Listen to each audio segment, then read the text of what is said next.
হ্যাঁ, এই তোমার মতো ছেলেরা, হ্যাঁ এই যে বসে আছে সব ভদ্র, এগুলো প্রত্যেকের দিনী বোন আছে। আমাকে এক ছেলে প্রশ্ন করে, একজন দিনী বোনের আমার একজন দিনী বোনের আমার একটা বোনের একবার শারীরিক সমস্যা নিয়ে কথা বলতেছে সে। আমি বললাম, তো তোমার দিনী বোন তোমার আপন মায়ের পেটের বোন? বলে যে না। বললাম, কেমন বোন? কয় দিনী বোন। বললাম, কেমন দিনী বোন? তোমাকে এরকম কথা বলতেছে, তুমি শুনছো, আবার এটা আমার কাছে বলতে আসছো?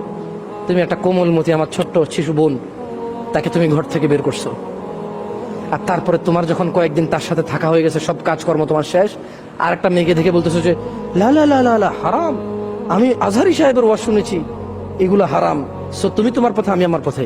এই মেয়েটা এখন তোমার জন্য ব্যাকুল হয়ে গেছে, সে তোমার সাথে কথা বলতে চাইতো না, তুমি তার সাথে 5 ঘন্টা কথা বলেছো, এখন এই মেয়ের সাথে তুমি একদম কথা বলা বন্ধ করেছো। মেয়ে একদিকে পাগল, তুমি তো আরেকজনকে নিয়ে খুশি আছো। সমাজের আজকে এই অবস্থা আমরা করে ফেলেছি।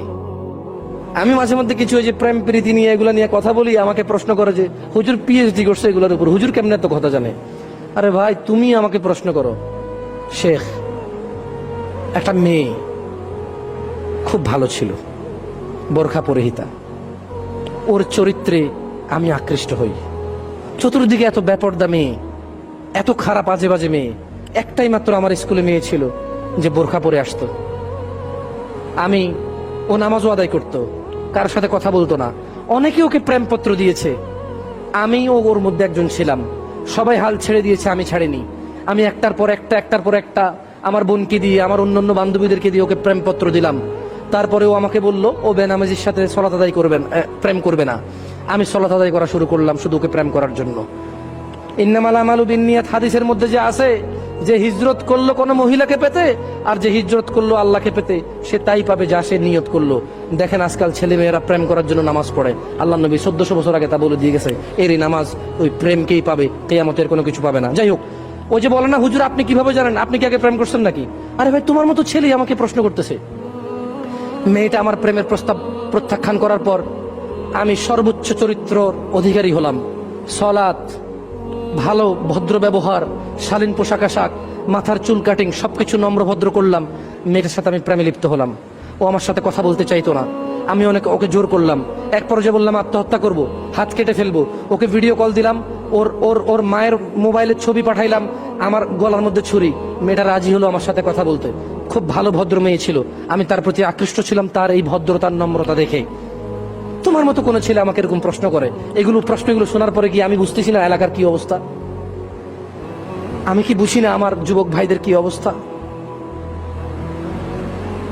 ধর্মকে অবলম্বন করে একটা ছোট্ট কোমলমতি শিশু বাচ্চা বোন আমার, তার জীবন ধ্বংস করেছ। বললাম, তারপর বলল সে আমার সাথে কথা বলতে রাজি হলো, সালাম দিত, কথা বলতো 2-1টা, আমি কথা বলতাম প্রচুর, ও কথা রিপ্লাই করতো না। তারপর আস্তে আস্তে আমি বললাম তুমি কেন কথা বলো না, আমি করে বিষ খাবো। আমি ছবি তুলে পাঠালাম আমার হাতে ইঁদুরের ওষুধ, সে আমাকে আমার মোবাইলে হোয়াটসঅ্যাপে বা ফেসবুকে তার ছবি পাঠাইতে হবে। সে আমাকে ছবি পাঠাতে রাজি ছিল না। আমি বললাম আমি পানিতে ঝাঁপ দিব, ছাদ থেকে লাফ দিব, সে আমাকে ছবি পাঠালো। এভাবে 2 বছর লেগে যায় ওই মেয়ের সাথে আমার সহজ হতে। মেয়েটা খুব ভালো ছিল। বলেন তো মেয়েটা কি খারাপ ছিল? 14-15 বছর বয়স, 16 বছর বয়স, ছেলেটার বয়স 22-23 বছর, ও ফুসলাচ্ছে। হ্যাঁ, মেয়েটার একটা দোষ ছিল যে এর কথা চলে আসছে। প্রথম দোষটা ছিল যে এর সাথে প্রেম করার এগ্রি হওয়া, যে ভালো ছেলে হলে প্রেম করবে।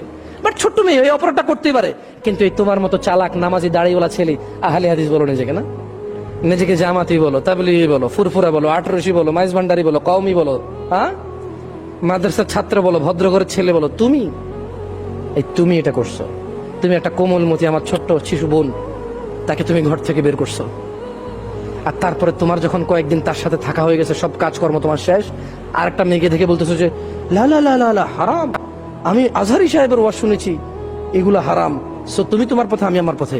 এই মেয়েটা এখন তোমার জন্য ব্যাকুল হয়ে গেছে, সে তোমার সাথে কথা বলতে চাইতো না, তুমি তার সাথে 5 ঘন্টা কথা বলেছো, এখন এই মেয়ের সাথে তুমি একদম কথা বলা বন্ধ করেছো।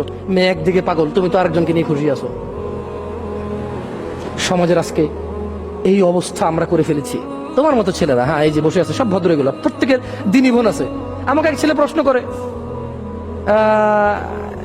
জামশেদ ভাই, ও আমাকে শেখ বলেছে, আমি যেহেতু শেখ না তাই আমি শেখকে ভাইতে রূপান্তরিত করলাম। ওকে বলে যে জামশেদ ভাই একটা প্রশ্ন ছিল খুব জটিল। বললাম বলেন। আমি জটিল প্রশ্নের অ্যান্সার করি না, আমি মুফতি না। বলে যে একজন দিনী বোনের আমার একজন দিনী বোনের আমার একটা বোনের একবার শারীরিক সমস্যা নিয়ে কথা বলতেছে সে। আমি বললাম তো তোমার দিনই বোন, তোমার আপন মায়ের পেটের বোন? বলে যে না। বললাম কেমন বোন? কয় দিনই বোন। বললাম কেমন দিনই বোন? তোমাকে এরকম কথা বলতেছে, তুমি শুনছো, আবার এটা আমার কাছে বলতে আসছো। তুমি দিনই বোনকে হুজুরের নাম্বার দিয়ে দাও। দিনই বোন তোমার সাথে কথা বলতেছে তার মাসিক নিয়ে, তোমার সাথে কথা বলতেছে তার স্বামী, তার সাথে নাকি মানে সেক্সুয়াল ফিটনেস নাই, তোমার সাথে এগুলো বলতেছে, তুমি দিনই ভাই, সে দিনই বোন। ওই আমি 2 দিন আগে একটা স্ট্যাটাস দিছিলাম যে বর্তমান যুগে দিনী ভাইদের দিনী প্রেম ওই রকম ধার্মিকতা যেমন পায়খানা খুবই সুস্বাদু খাবার। যদি কেউ বলে যে পায়খানা খুবই সুস্বাদু খাবার, আমি বলবো যে ওকে, দিনী প্রেমিক আছে। যদি তুমি বলো যে না দিনী প্রেমিক পায়খানা সুস্বাদু না, তাহলে দিনী প্রেমিকও নাই। কিসের দিনী বোন বানাও, ভাই বানাও। তাহলে আমাদের লজ্জাস্থান কি করতে হবে? হেফাজত করতে হবে। কিন্তু আমরা যত বড় হুজুরি হয়ে যাই, যত বড় মোল্লা মুন্সি মুফতি হয়ে যাই, স্ত্রীদের সাথে থাকা বৈধ, ইভেন নেকির কাজ, ইভেন বৈধ এবং নেকির কাজ। আল্লাহ সুবহানাহু ওয়া তাআলা আমাদেরকে বোঝার তৌফিক দান করুক। আমি জানি না আজকে আপনাদেরকে কতটুকু